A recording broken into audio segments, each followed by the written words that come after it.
Developed and published by the indie team Yacht Club Games, Shovel Knight is a modern embodiment of 8-bit adventure platformers. Greatly inspired by classic series such as Mega Man, Castlevania, and Super Mario Bros., they created a veritable love letter to fans of the retro platformer genre. With the help of over 14,000 Kickstarter backers, they were able to let gamers take control of Shovel Knight on his epic quest to rescue his companion, Shield Knight.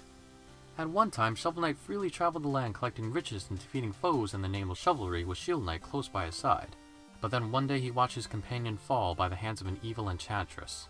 However, he clings to the hope that Shield Knight is alive and waiting for his rescue at the top of the enchantress's tower. But before that, we've got 8 members of the Order of No Quarter to take down. The Order of No Quarter lived to serve the evil enchantress and to ruffle Shovel Knight's jimmies. But even before we get to them, we have to go through Black Knight, who refuses to let us near the enchantress for unknown reasons. Until we beat him. Then he just runs away after getting his armor-plated butt handed to him. After our little scuffle with Black Knight, we head into the village where you can chat with a plethora of people, including the former king of the land. Apparently his throne was stolen from him by King Knight, a member of the Order of No Quarter. After taking down the decadent dandy, we make our way to the Lich Yard to confront the next member of the Order, Spectre Knight. Oh god, yes, I fear the Reaper! From there we take down the remaining members of the Order, Mole Knight, Plague Knight, Treasure Knight, Tinker Knight, Polar Knight, and Propeller Knight. After that, we begin our ascent of the Enchantress's tower.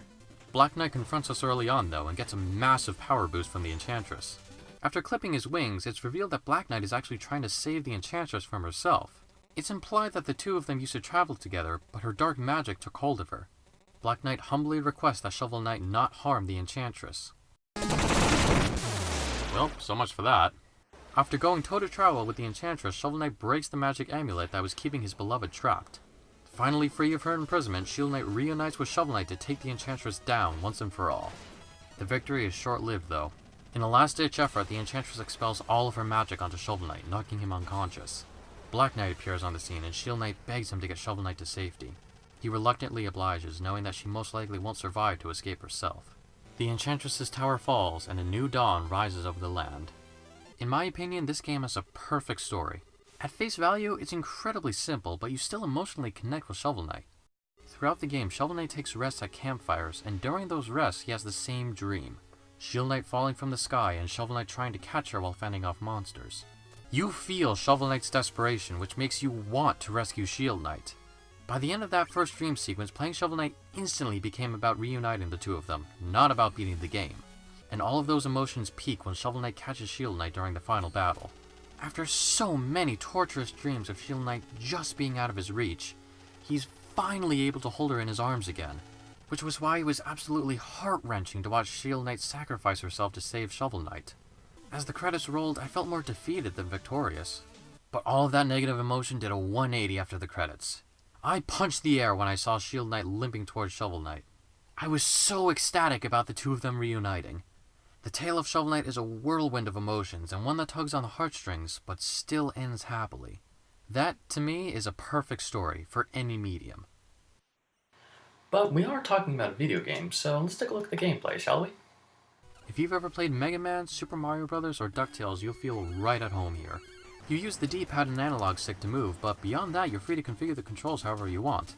I have the jump button mapped to A, and the attack button mapped to B because nearly every NES game I've played is set up that way. Shovel Knight's weapon of choice is, of course, a shovel. You use it to dig at enemies, and if you hold down while you're jumping, you can bounce off things Scrooge McDuck style. You can also upgrade a shovel to get a charge slash. A ground spark you can use when you're at full health. And you can also upgrade to be able to dig up entire amounts of dirt in one swing. Yeah, sorry, I haven't got a comparison for that one. There are also tons of relics you can collect throughout the adventure, such as a war horn, dust knuckles, and my personal favorite, the phase locket. All of these relics require magic to use. You can increase your total magic by paying this magicist, and you can increase your total health by giving the gastronomer meal tickets. You can also get various armor upgrades at the armor outpost, including this golden armor that does absolutely nothing for you other than making you look dapper. And this. Woohoo! Look at him flip! But what good are power-ups and items without levels to utilize them in? Before finding a member of the Order of No Quarter, you must first power your way through their respective lair. And they are all so much fun to go through. Have you ever played through a level of the game and thought, man, that was awesome, I'm going to play it again. That's every level in this game. They really took advantage of Shovel Knight's unique playstyle and built some really interesting level quirks around it. The game also teaches you gameplay in a similar way to Mega Man X, explaining everything and nothing at the same time in the tutorial level. The bosses are also extremely fun to fight. They all have unique attack patterns to put up just the right amount of challenge. There is never a dull moment in this game. Aside from the layers of the Order of No Quarter, there are also mini-levels that test your skills with certain relics. You can also visit the Hall of Champions. After busting some ghosts, you can look at pixelated portraits of Kickstarter backers. Now that's how you thank a fanbase. Are any of you guys in the Hall of Champions? If so, please let me know in the comments, I'd be interested to know. There are also various traveling warriors you can battle. The neat thing about them is that they're actually fan-designed characters. And one rejected Street Fighter character. But even above all that, the most notable things about Shovel Knight are its quirks and charm. The world is full of interesting people ranging from neighborly villagers to the Troupple King, a godlike creature that's, no joke, half trout, half apple. You can press down to bend Shovel Knight's knees a bit, but he only ducks down a tiny bit. You're not dodging any attacks with this. I'm convinced the only reason this is here is so we can bop to the music.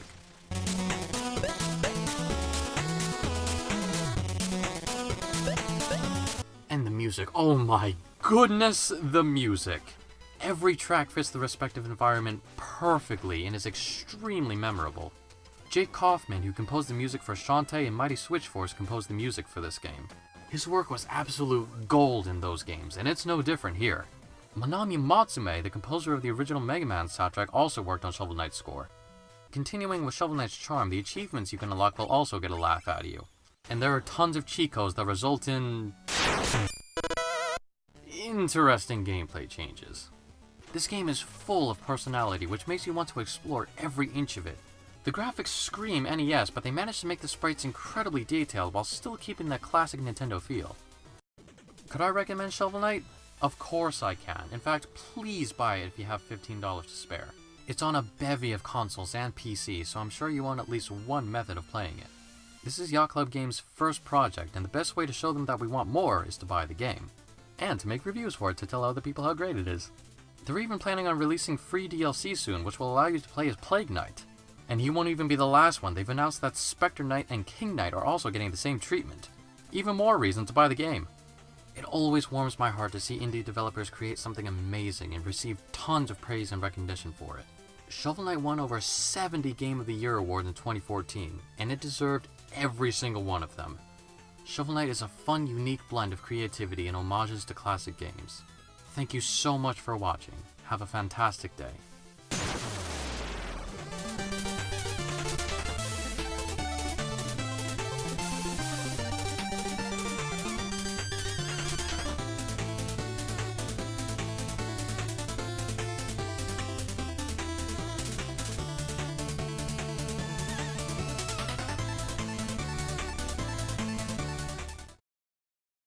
So I noticed something kind of funny while editing footage. If you pause here while talking to the Troupple King acolyte, he's all, "Woohoo! All hail the Troupple King! Woo, yeah!" like his normal self. But if you take it forward just a few frames, he's like, "Ugh, these Yacht Club guys don't pay me nearly enough to spout this nonsense." And then a few frames later, he's back to, "Woohoo! All hail Troupple King!" I don't know, I thought it was funny.